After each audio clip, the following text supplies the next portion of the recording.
বন্ধু, আজ নেটওয়ার্ক মার্কেটিংয়ের বিশেষ কিছু পয়েন্টস যেটা আমি আগের দুটো ভিডিওতে বর্ণনা করেছি, আজ ওই টপিকসের আরও নতুন 4টে পয়েন্ট আজকে আলোচনা করব।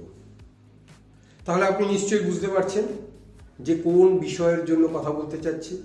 আজকে করব 4টে আলোচনা, অতীতে করেছি 2টো আলোচনা, তাহলে 4 আর 2 যদি জুড়ে দিই তাহলে কিন্তু হয় 6।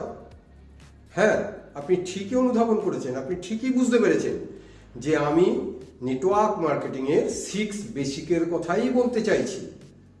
একদম ঠিক ধরেছেন। তাহলে 6 বেসিকের 4টে গুরুত্বপূর্ণ পয়েন্ট নিয়ে আজকে আমরা আলোচনা করব। প্রথম যে আলোচনা করব অর্থাৎ 6 বেসিকের 3 নম্বর পয়েন্ট, সেটা হচ্ছে কন্টাক্ট অ্যান্ড ইনভাইটেশন। অতীতে দুটো আলোচনা করে ফেলেছি। তাহলে কন্টাক্ট এবং ইনভাইটেশন যদি আপনাকে করতে হয় তাহলে কন্টাক্টের জন্য একটা কন্টাক্ট লিস্ট চাই। তাহলে কন্টাক্টের লিস্ট কোথায়? না, মানুষদেরকে নিয়ে লিস্ট বানাতে হবে। তাহলে মেক এ নেম লিস্ট, তাহলে একটা নামের লিস্ট চাই। তাহলে এই নামের লিস্ট সে সম্পর্কে আমার অতীতে একটি ভিডিও আছে। যদি আপনারা এখনো সেই ভিডিওটা না দেখেন, সেটা আমার প্লে লিস্টে দেওয়া আছে, আমার ভিডিও করা আছে। অবশ্যই ভিডিওটা আপনারা দেখে নেবেন যে how to make a name list, কি করে একটা নামের তালিকা তৈরি করতে হয়, লিস্ট বানাতে হয়, সে সম্পর্কে আমার একটা ডেডিকেটেড ভিডিও আছে। অবশ্যই সেই ভিডিওটাকে দেখে নেবেন। সেই ভিডিওতে বলা আছে যে কাদেরকে কাদেরকে আপনি নামের লিস্টে আনবেন, সেই নামের লিস্টে আনার পর তাদেরকে কোন কোন ক্যাটাগরিতে আপনি বিশ্লেষণ করবেন। যেমন ধরুন, যত নাম এনেছেন তাদের মধ্যে ওয়ার্ম লিস্টে কাদেরকে রাখবেন, হট লিস্টে কাদেরকে রাখবেন, কোল্ড লিস্টে কাদেরকে রাখবেন, কাকে কাকে আনবেন। কোনো প্রি জাজ করবেন না, এটাকে নেব না, ওটাকে নেব না, এ পারবে না, এ গরিব, এর সঙ্গে শত্রুতা আছে, এ আমার বন্ধু না, হ্যাঁ, মোটা সোটা কালো, কোন শিক্ষিত অশিক্ষিত, কিচ্ছু বাঁচার ব্যাপার নেই। আপনি প্রতিটি মানুষকে আনবেন। মনে রাখবেন, যত ভিড় জড়ো করতে পারবেন নেটওয়ার্ক মার্কেটিংয়ে তত সফলতা। বলছেন নেটওয়ার্কাররা বলছেন যে যত বড় আপনার নাম লম্বা নামের লিস্ট, তত বড় আপনার পিন বা তত বড় আপনার সফলতা। তাহলে এখানে ভিড় বাড়াতে হবে, ভিড় ভিড়। তাহলে সেই ভিড় বাড়াতে গেলে আপনাকে A to Z সমস্ত মানুষের সমন্বয় এখানে দরকার। ওই ভিডিওটা থেকে অবশ্যই দেখে নেবেন। চলুন, আপনি সব এগুলোকে ঠিক করে নিয়েছেন, এবার আপনার কন্ট্যাক্টের পালা, তাদেরকে নিমন্ত্রণ বা আমন্ত্রণের পালা। তাহলে বন্ধু, ঠিক সামাজিক অনুষ্ঠানগুলোতে আপনি যেভাবে নিমন্ত্রণ বা আমন্ত্রণ করেন সেটাকে একটু চিন্তা ভাবনা করে নিন। আপনারা বাড়িতে সামাজিক সবাই মিলে বসে একটা নিমন্ত্রণের লিস্ট বানিয়েছেন। এবার আপনার পালা হচ্ছে সেই নিমন্ত্রণের কার্ড নিয়ে তাদেরকে নিমন্ত্রণ করতে যাওয়া। Yes or no? তাহলে বন্ধু নিমন্ত্রণ করতে যাচ্ছেন। তাহলে নিমন্ত্রণের কিন্তু নির্দিষ্ট একটা প্যাটার্ন আছে, একটা পদ্ধতি আছে। আপনার নিমন্ত্রণ যদি গ্রহণযোগ্য তার কাছে হয়, যদি নিমন্ত্রণের প্রেজেন্টেশনটা যদি খুব সুমধুর হয়, আত্মিক হয়, তাহলে কিন্তু সে আপনার বাড়িতে আসবে, পদার্পণ করবে। আদারওয়াইজ কিন্তু সে আপনার বাড়িতে আসবে না। অর্থাৎ আপনি তাকে ধরে রেখে যে মেনু বানাবেন, যে খাবার দাবারের আয়োজন বানাবেন, যে প্লেট বা ডিশ তৈরি করবেন, সেগুলো সব নষ্ট হবে। আপনার রান্নাবান্না সব নষ্ট হবে, অতিথিরা আসবে না। কেন আসবে না? যদি আপনি বিশ্লেষণ করেন তাহলে বুঝতে পারবেন যে আপনার নিমন্ত্রণে কোথাও ভুল ছিল। আপনি যে পদ্ধতিতে নিমন্ত্রণ করেছেন সেই নিমন্ত্রণ হয় তার কাছে অপমানকর বলে বোধ হয়েছে। আপনি যে পদ্ধতিতে নিমন্ত্রণ করেছেন সেই নিমন্ত্রণের মধ্যে কোনো জান বা প্রাণ ছিল না, বা আত্মিক সম্পর্ক ছিল না, আত্মীয়তার শব্দগুলো ছিল না, বা সঠিক পদ্ধতিতে নিমন্ত্রণ করেননি, তাই না? তাহলে কোনো না কোনো কারণের জন্য সে আপনার অনুষ্ঠানের দিন আপনার এখানে হাজির হয়নি। ঠিক একই ঘটনা কিন্তু নেটওয়ার্ক মার্কেটিংয়ের ক্ষেত্রেও ঘটে থাকে। তাহলে আপনাকে নিমন্ত্রণের জন্য যে শব্দের চয়নাবলী, যে প্যাটার্ন বা পদ্ধতি বা সিস্টেম, সেই সিস্টেমকে কিন্তু আপনাকে মেনে চলতে হবে, যেটা নেটওয়ার্কাররা করে থাকেন, সফল নেটওয়ার্কাররা করে থাকেন। আপনাকে কিন্তু সেই কাজগুলোই কিন্তু করতে হবে। তাহলে কি সেই কাজ? তাহলে কন্ট্যাক্ট আগে দেখা যাক যে কন্ট্যাক্ট কয় পদ্ধতিতে করা যায়। বন্ধু, কন্ট্যাক্ট করা যায় ফেস টু ফেস, অর্থাৎ 1-to-1 প্রেজেন্টেশন। আমি তার সঙ্গে দেখা করব, দেখা করে তাকে আমার ইনভাইটেশন জানাবো। আর একটা করা যেতে পারে, সেটা হচ্ছে যে টেলিফোনিক, ওভার টেলিফোন বা মোবাইল, যেটা সবচেয়ে বেশি প্রচলিত এখন, কারণ ফিজিক্যালি যাওয়া খুব দুঃসাধ্য হয়ে যায়। টেলিফোনে ইনভাইটেশন করা অনেক বেশি সহজ এবং অনেক বেশি লোককে একসঙ্গে সমবেত করা যায়। আর থার্ড হচ্ছে, সেটা হচ্ছে যে কোনো লেটার বা ইনভাইটেশন কার্ড পাঠানো। এখন দেখা যাক যে কোন ধরনের ইনভাইটেশন কোথায় কাজে লাগে। দেখুন, আপনি যদি সামনাসামনি কাউকে ইনভাইটেশন করেন, তাহলে প্রথমে তার সঙ্গে আপনাকে একটা অ্যাপয়েন্টমেন্ট বুক করতে হবে।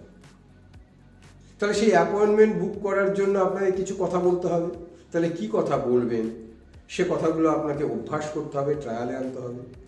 মনে রাখবেন, যখন আপনি তার কাছে কোনো সময় চাইছেন বা দেখা করার জন্য সময় নেবেন, সেখানে কিন্তু আপনি আপনার সিস্টেম বা আপনার কোম্পানির বা আপনার অভিযানের কোনো কথা বলবেন না। কিন্তু সেখানে আপনি প্ল্যান শো করে দেবেন না, সেখানে আপনি কোম্পানির কথা বলবেন না, সেখানে আপনি প্রোডাক্টের কথা বলবেন না, সেখানে ইনকামের কথা বলবেন না, কিচ্ছু বলবেন না। স্রেফ তার সঙ্গে কন্ট্যাক্ট করা এবং কন্ট্যাক্ট করে তাকে একটা ইনভাইটেশন জানানো, একটা আমন্ত্রণ জানানো, সাচ অ্যান্ড সাচ ভেন্যুতে এই দিন তুমি যাবে ভাই।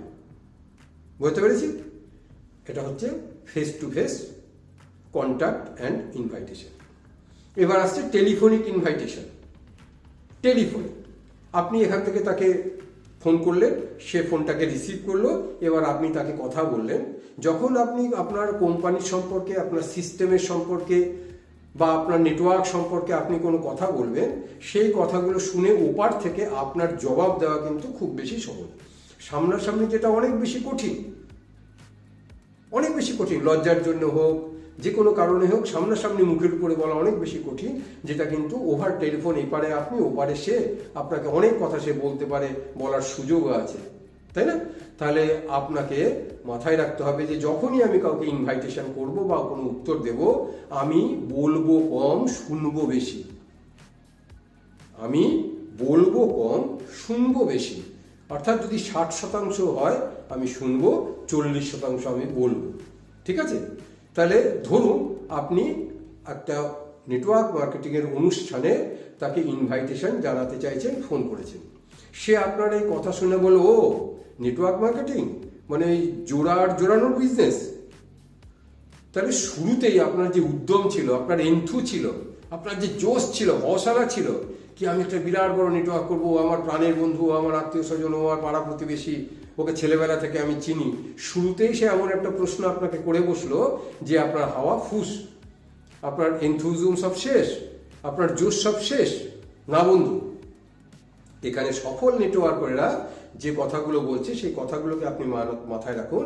এখানে একজন সফল নেটওয়ার্কার, সেটা হচ্ছে অ্যালেন পেজ, সে যে কথাটাকে প্রয়োগ করেছেন সেই কথাটাকে মাথায় রাখুন। তিনি বলছেন যে এইরকম যখন কোনো প্রশ্ন আসবে ইনভাইটেশনের ক্ষেত্রে, তখন আপনি তার কথাটা মন দিয়ে শুনুন, একটু পজ বা বিশ্রাম নিন, সেই বিশ্রাম নিয়ে সে যে প্রশ্নটা করেছে সেই প্রশ্নটাই তার কাছে থ্রো করুন।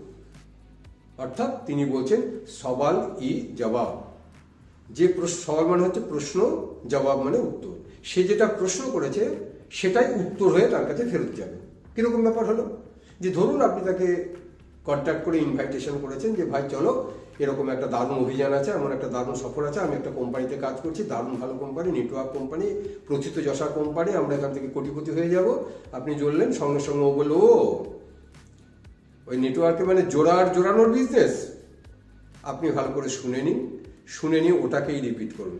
আপনি তাকে বলুন জোড়ানোর বিজনেস মানে, বাংলাতে যদি বলেন তাহলে ওই শব্দটার সওয়ালটার পেছনে মানে জুড়ে দিন। যদি হিন্দিতে বলেন যে জোড়ানো কা মতলব, তাহলে হিন্দিতে বলে মতলব প্রয়োগ করুন, বাংলায় বলে মানে প্রয়োগ করুন। ঠিক আছে? যখনই ওখান থেকে বললো ও জোড়ানোর বিজনেস, আপনি বলুন জোড়ানো কা মতলব। তো বলবেন কেন, ওই যে লোকের পায়ে ধরার বিজনেস, লোকের কাছে মাল বিক্রি করা, বুদ্ধু বানানোর বিজনেস। আপনি ভালো করে শুনে নিয়ে বলুন बुर्बक बनाने का बिजनेस, मतलब प्रोडक्ट सेल करने का बिजनेस, मतलब धोखाधड़ी देने के बिजनेस, मतलब। অর্থাৎ আপনি প্রত্যেকটা প্রশ্নের শেষে মতলব অথবা মানেকে যোগ করে দিন। লোককে ঠকানোর মানে, লোকের কাছে মাল বিক্রি করা, ধান্দাবাজি করা মানে। ও আপনার কাছে আরেকটা বলবে যে ওই তো চেন বানানোর বিজনেস, একের পর এক চেন বানানো। বলে চেন বানানো কা মতলব, হ্যাঁ, চেন বানানোর মানে এরকম সে যে প্রশ্নগুলো করবে তারই শেষে মানে অথবা মতলবকে জুড়ে দেবে। এরকম 4, 5, 6টা প্রশ্ন করার পরে দেখবেন যে তার স্টক শেষ হয়ে যাবে। প্রত্যেকটার রিপিট আপনি করছেন, রিপিটেশন আপনি তাকে করছেন, তাকে আপনি প্রশ্ন করছেন, সে আপনাকে প্রশ্ন করেছিল, তার প্রশ্নটা দিয়েই আপনি তাকে আর একটা প্রশ্ন করেছেন, তার কাছে কিন্তু তখন আর উত্তর নেই। শেষে সে বলবে যে হ্যাঁ ঠিক আছে বল, তুই কি বলতে চাইছিস ভাই, তুই কেন আমাকে ফোন করেছিস। এইটাই কিন্তু হচ্ছে আপনার তাকে ইনভাইটেশনের সঠিক সময়। এই সময় আপনি তাকে বলুন যে দেখ, তুই আমার ঘনিষ্ঠ বন্ধু, তুই আমার ছেলেবেলার বন্ধু, তুই আমার ক্লাসমেট, তুই আমার পাড়ায় থাকিস, আমরা একসঙ্গে বড় হয়েছি। আমার এই শহরে একজন লিডার আসছে, যে লিডারের ব্যক্তিগতভাবে যদি তুই সেমিনার নিতে চাস তাহলে 500 থেকে 1000 টাকা ভাড়া। সে 5 স্টার হোটেলে গিয়ে প্রোগ্রাম করে, সেখানে 500 থেকে 1000 টাকা তাকে মূল্য দিতে হয়, তার ভিজিট দিতে হয়, তার জন্য টিকিট কাটতে হয়। আমরা আমাদের টিম প্রচণ্ডভাবে তাকে রিকোয়েস্ট করেছি, সে আমাদের এই শহরে আসছে প্রথমবার, 150 টাকা মাত্র নিচ্ছে আমাদের জন্য। তাই আমি তার কাছ থেকে অনেক বলে কয়ে আমাদের টিমের থেকে 5খানা টিকিট আমি জোগাড় করেছি। 4টে টিকিট অলরেডি আমি আমার পরিচিত লোকদের দিয়ে দিয়েছি। তোর কথা আমার মাথায় এসে গেছে হঠাৎ, তাই আমি তোর কথা ভেবে রেখেছি, তাই তোকে আমি এই ফোনটা করলাম। যদি তুই মনে করিস যে তুই আর আমি ছেলেবেলা থেকে একসঙ্গে বড় হয়েছি, ছেলেবেলা থেকে একই পাড়ায় বড় হয়েছি, ছেলেবেলা থেকে একই খানা খেয়ে বড় হয়েছি, তাহলে তুই আর আমি আছি, আমি যে কাজটা করছি তুই আর আমি দুজনে মিলে এই কাজটাকে করব, তুই একবার আয়, এসে নিজের চোখে দেখে যা। বোঝা গেছে? এই যে শব্দগুলো প্রয়োগ করেছেন, এই শব্দগুলোতে ছেলেবেলার বন্ধুটা সে ভেবেছে যে না, এই বন্ধু এখনো আমাকে মনে রেখেছে, আমি একা নয়, এই বন্ধু আমার সঙ্গে কাজ করবে, এই বন্ধু আমার ভালো চায়ের জন্য আমাকে ইনফরমেশনটা দিয়েছে। তার মনে একটা হওয়ালা ফিরে আসবে, তার মনে একটা সাহস ফিরে আসবে। ঠিক আছে না? সেই সাহসের জন্য সে যেতে রাজি হবে। সঙ্গে আপনি এটাও বলে দিন যে তুই যদি মনে করিস যে তুই যাবি না, তাহলে তুই আমাকে বলে দিবি, এই টিকিটটা আমি অন্য কাউকে দিয়ে দেবো, কারণ আমার কাছে অনেকগুলো লোক ওয়েটিংয়ে আছে, তাদেরকে টিকিট দিতে পারছি না, শুধু তোর জন্য। বন্ধু, জীবনে 3 ধরনের জিনিসকে কেউ সুযোগ হারাতে চায় না। এক হচ্ছে পদ এবং প্রতিষ্ঠা বা চেয়ার। চেয়ারের মায়া সকলেই আছে, কেউ তার পদ, প্রতিষ্ঠা, সুনাম, চেয়ার কেউ ছাড়বে না। সেকেন্ড হচ্ছে তার স্ত্রী বা বউ। জীবনে আর যাই দিক না কেন, সে তার কখনো স্ত্রীকে অন্যের হাতে দিয়ে দেবে না। আর 3 নম্বর যেটা, সেটা হচ্ছে যে সে তার কেরিয়ার, যে জায়গায় আছে সে, যে চাকরিতে আছে সে, প্রমোশন কোনোদিন কাউকে ছাড়বে না। যদি কোনো বিজনেসেস থেকে থাকে, সে চাইবে না যে তার পাশাপাশি কোনো কম্পিটিটার আসুক, যে সে আমাকে টেক্কা দিয়ে সে ওখানে বড় হয়ে যায়। সে যদি নেটওয়ার্কিং হয়ে থাকে, সে চাইবে না যে কখনো যে আমার চেয়ে বড় নেটওয়ার্কার তৈরি হয়ে যায়। তাই জীবনের 3 জিনিসকে কেউ কখনো কোনো দিন ছাড়ে না। এও ভাববে যে আরে বাপরে বাপ, আজ যদি আমি এই সুযোগকে হারিয়ে দিই তাহলে হয়তো তার দ্বিতীয়বার পাবো না, টিকিটটা অন্য হাতে চলে যাবে। ঠিক আছে বন্ধু, আমি যেতে রাজি। বোঝা গেছে? এই যে প্রভাবশালী তালিকাতে আপনি তাকে যে ইনভাইটেশন করেছেন, এই ইনভাইটেশন সে যখন এগ্রি হয়ে যাবে, এবার তাকে ভেন্যু বলে দিন, সময় বলে দিন, কবে যাবেন, এবং রিপিটেডলি ফলো করুন। ফলো মানে যেদিন অনুষ্ঠান আছে সেই অনুষ্ঠানে সকাল অবধি তাকে ফলো করুন, এবং অনুষ্ঠান দেখার পর যখন সে বাড়ি চলে যাবে 1-1.5 ঘন্টা বাদে তাকে আরেকবার ফলো করুন যে সে বাড়িতে পৌঁছেছে কিনা। তাহলে কি হবে, আপনার সম্পর্কে তার একটা গুড ইমেজ তৈরি হবে যে শুধু আমাকে ইনভাইটেশনের জন্য ইনভাইটেশন করেনি, আমি বাড়িতে ঠিক মতন পৌঁছেছি কিনা সেটাও ফলো আপ করেছে। অর্থাৎ আপনার সঙ্গে জুড়ে যাওয়ার সম্পর্ক কিন্তু 100% গ্যারেন্টেড হয়ে যাবে। বোঝাতে পেরেছি? তাহলে এটা গেল কন্ট্যাক্ট অ্যান্ড ইনভাইটেশন। শব্দাবলী কিন্তু খুব সুন্দরভাবে চয়ন করতে হবে। আর সম্ভব হলে আপনার আপলাইনের সঙ্গে আপনি 2-3টে প্ল্যান শো দেখবেন, ইনভাইটেশন শুনবেন, যে কথাগুলোকে বলবেন সেগুলোকে ডায়েরিতে লিখে রাখবেন এবং বাড়িতে রিহার্সাল করবেন। ঠিক আছে?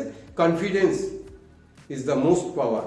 আপনি যখন তাকে কথা বলবেন, সেই কথার মধ্যে যেন ফোনে কথাবার্তা বলার জন্য, সামনাসামনি কথাবার্তা বলার জন্য যেন কনফিডেন্সের কোনো অভাব না হয়, যেন আপনি বুঝতে পারে যে আপনি উত্তেজনায় চন্মন করছেন, অর্থাৎ আপনি এমন কাজ করছেন যে কাজ যদি সে সঙ্গে না জড়ে তাহলে সে অনেক পিছিয়ে যাবে।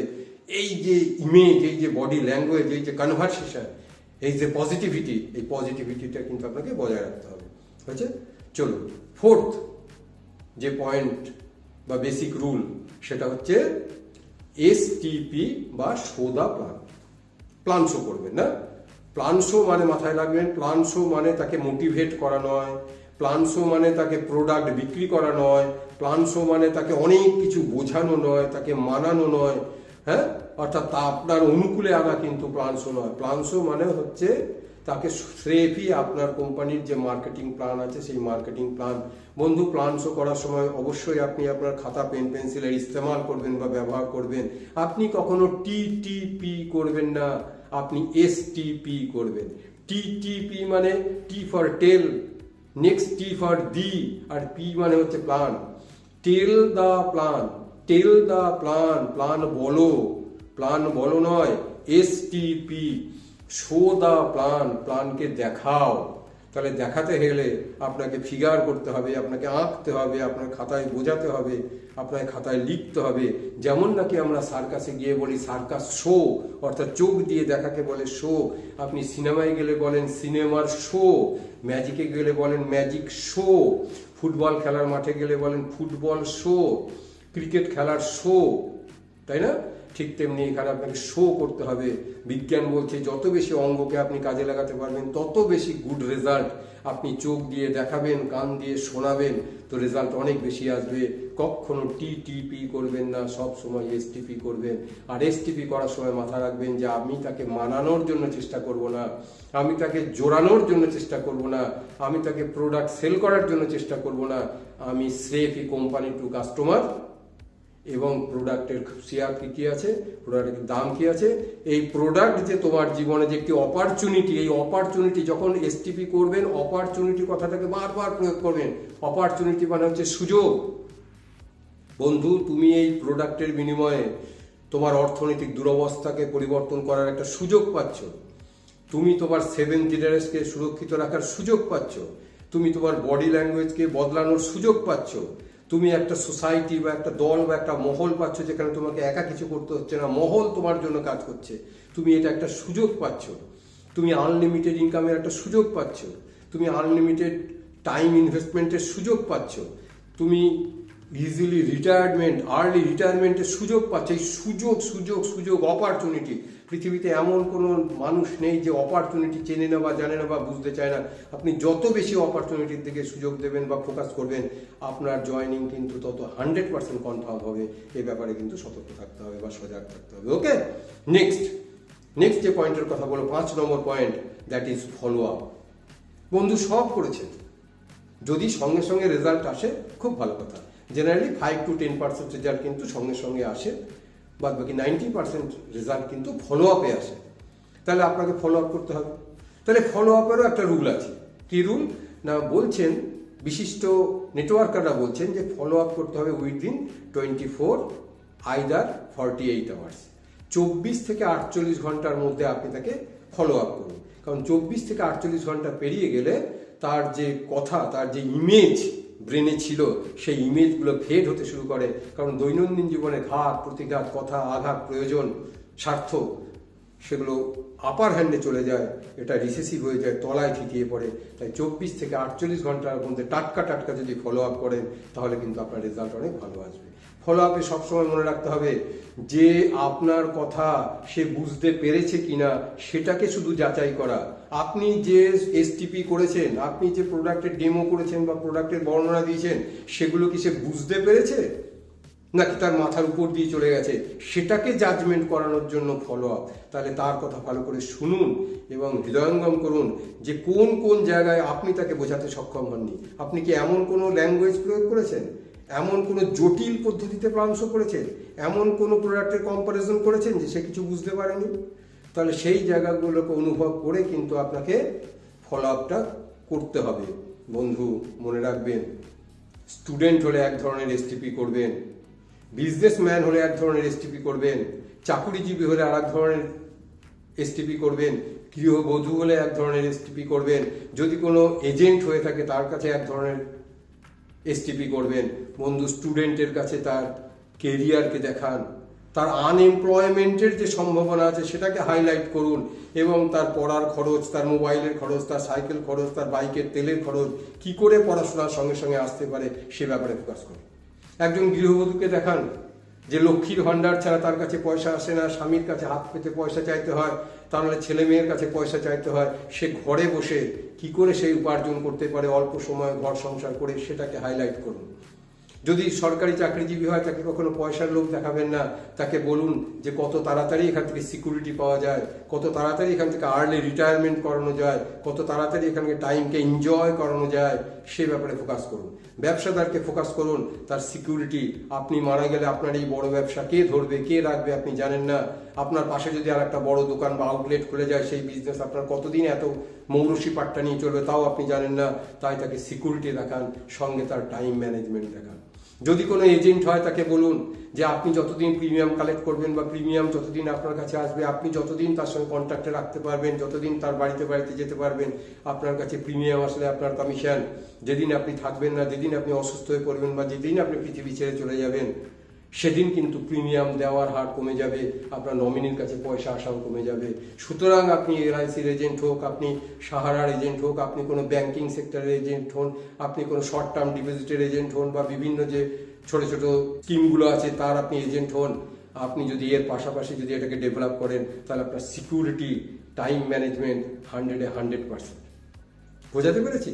এইভাবে এসটিপি করতে হবে, সেইভাবে আপনাকে ফলো আপটাও করতে হবে। নেক্সট এবং শেষ যে কথা, মনে হচ্ছে শেষ কিন্তু শেষ হইয়াও হইল না শেষ। হ্যাঁ, লাস্ট বাট নট লিস্ট, একদম ছোটভাবে দেখবেন না, কারণ এইখান থেকেই আপনার চলা শুরু হবে, আপনার ডুপ্লিকেট তৈরি হবে। আপনি এখান থেকে টিম বিল্ড আপ করে নিজেকে বড় করার জন্য উদ্বুদ্ধ হবেন বা তৈরি হবেন। দ্যাট ইজ স্টার্ট আপ, শুরু করা। এখানে স্বর্গীয় সতীশ পণ্ডিত বলছেন যে শুরুয়াত কি 7 দিন, তার একটা ক্যাসেট আছে, শুনবেন ভালো করে, যে জয়নিং এর পর শুরুয়াতের 7 দিন, প্রথম 7 দিন তার সঙ্গে আপনি কি কি কনভারসেশন করবেন। বন্ধু, প্রথমে কোম্পানি সম্পর্কে বিস্তারিত আলোচনা করবেন। কোম্পানির ফাউন্ডেশন কবে, হেড অফিস কোথায়, কত টাকা দিয়ে শুরু হয়েছিল, আজকে টার্নওভার কত, কত প্রোডাক্ট আছে, কটা প্রোডাক্ট দিয়ে শুরু হয়েছিল, কোম্পানির ম্যানেজমেন্ট কেমন, কোম্পানির লিডার কেমন, কোম্পানির এডুকেশন সিস্টেম কেমন, সেমিনার কেমন, পে আপ কেমন, টার্নওভার কেমন, ঠিক আছে না, ওয়্যার হাউস কোথায় কোথায় আছে, কি কি প্রোডাক্ট করে, কেমন কোয়ালিটির প্রোডাক্ট করে, তার মার্কেট প্রাইস লিস্ট কি আছে, গ্রহণযোগ্যতা আছে কিনা, এগুলো সম্পর্কে বিস্তারিত আলোচনা করুন। নেক্সট, আপনি আপনার যে লিডার আছে, কামিয়াব লিডার, তাদের সম্পর্কে বিস্তারিত আলোচনা করুন। এরপর আপনি তাকে জয়নিং কি করে ফেলতে হয় শেখান, আপনি অনলাইন জয়নিং কি করে আনতে হয় শেখান, আপনি অনলাইন ডেলিভারি সম্পর্কে জানান, আপনি পিক আপ সেন্টারে কি করে গিয়ে বিল বানাতে হয় শেখান, আপনি ডিসপ্লে ওয়াল কি করে তৈরি করতে হয়, ডিসপ্লে ওয়ালে বিল কি করে বানাতে হয় শেখান, ডিসপ্লে ওয়ালে লাভ তাকে শেখান। ঠিক এতগুলো জিনিস, নেটওয়ার্কে যা যা করার দরকার, কি করে বই করতে, রিডিং করতে হয়, আপনি তাকে ডিপ ডাউনলোড করিয়ে দিন, আপনি তাকে জুম ডাউনলোড করান, আপনি আমাদের আরসিএম যে অ্যাপ আছে সেই অ্যাপটাকে ডাউনলোড করান এবং সেইগুলোকে অপারেট করার জন্য সব কিছু শিখিয়ে দিন। তার ডিস্ট্রিবিউটার নাম্বার, পাসওয়ার্ড তার কাছে দিয়ে দিন। অনেক আপলাইন করে কি পাসওয়ার্ড দেয় না, অনেক আপলাইন পাসওয়ার্ড দেয় না, কিন্তু বন্ধু আপনি এই ভুল কখনো করবেন না। পাসওয়ার্ড না দেওয়ার অর্থ তার কাছে একটা কোয়েশ্চেন মার্ক, একটা প্রশ্ন চলে যায় কি আপনার পাসওয়ার্ড দেয়নি। বন্ধু, আপনি আপনার ডিস্ট্রিবিউটরকে আটকে রাখতে পারবেন না। সে বিভিন্ন জায়গায়, দোকানে গিয়ে, পিইউসিতে গিয়ে, সেমিনারে গিয়ে যখন আলোচনা করবে, তখন অন্য পক্ষ বলবে তোমাকে পাসওয়ার্ড দেয়নি, তুমি তোমার নিজের বিজনেস খুলে দেখতে পারো না। তখন সে কি বলবে, না না আমার আপলাইন আমাকে পাসওয়ার্ড দেয়নি। সে বলবে সে কি কথা, তোমার আপলাইন তোমাকে পাসওয়ার্ড দেয়নি। এই যে আপলাইন সম্পর্কে সন্দেহ প্রকাশ করা, এই সন্দেহ প্রকাশের জন্য কিন্তু সেই ডিস্ট্রিবিউটার আপনার কাছ থেকে ক্রমশ দূরত্ব বজায় করতে শুরু করবে। তাই জীবনে ভুলেও এই কাজ করবেন না। পাসওয়ার্ড তার ব্যক্তিগত ব্যাপার, আপনারও নয়। পাসওয়ার্ড তার নিজের বানানোর কথা, সে পারে না জন্য নতুন জনে আপনাকে দিয়ে বানিয়েছে। আপনি তাকে বলুন যে পাসওয়ার্ডটা চেঞ্জ করে নিন যদি পারেন। সে তার মনের মতন করে পাসওয়ার্ড তৈরি করুক। যদি চায় সে আপনাকে দেবে আপলাইন হিসেবে, যদি না চায় আপনাকেও সে দেবে না। কারণ পাসওয়ার্ড ইন্ডিভিজুয়াল, ব্যক্তিগত, তাই তো তার নাম পাসওয়ার্ড। বোঝাতে পেরেছি? তাহলে সঠিকভাবে তাকে স্টার্ট আপ করুন, তবেই আপনার ডুপ্লিকেট তৈরি হবে, তবেই আপনার তলায় আরও টিম তৈরি হবে, তবেই আপনি ডায়মন্ড পিনে যেতে পারবেন, স্বপ্ন পূরণ করতে পারবেন। আর নেটওয়ার্ক মার্কেটিংয়ের যে খাসিয়াত আছে, নেটওয়ার্ক মার্কেটিংয়ে যে জন্যে মানুষ আছে, সেই স্বপ্নগুলো পূরণ হবে। ঠিক আছে? আশা করছি যে আমি আপনাকে টোটাল 6টা বেসিকই বোঝাতে সক্ষম হয়েছি। যদি এই ভিডিও আপনার কাছে ভালো লেগে থাকে, অবশ্যই এটাকে একটা লাইক করবেন, আপনার বন্ধু বান্ধব টিমের কাছে এটাকে শেয়ার করবেন। আর আমার ছোট্ট চ্যানেল ডিএসএম ফান্ডা, এটাকে সাবস্ক্রাইব করবেন, কমেন্ট অবশ্যই করবেন। অপেক্ষায় থাকুন, খুব শীঘ্রই আসছি নেটওয়ার্ক মার্কেটিং এরকম ধামাকাদার প্রোগ্রাম নিয়ে। তাহলে আজকের জন্য বিদায় নিচ্ছি। শুভরাত্রি। বন্দে মাতরম। ভারত মাতা কি জয়।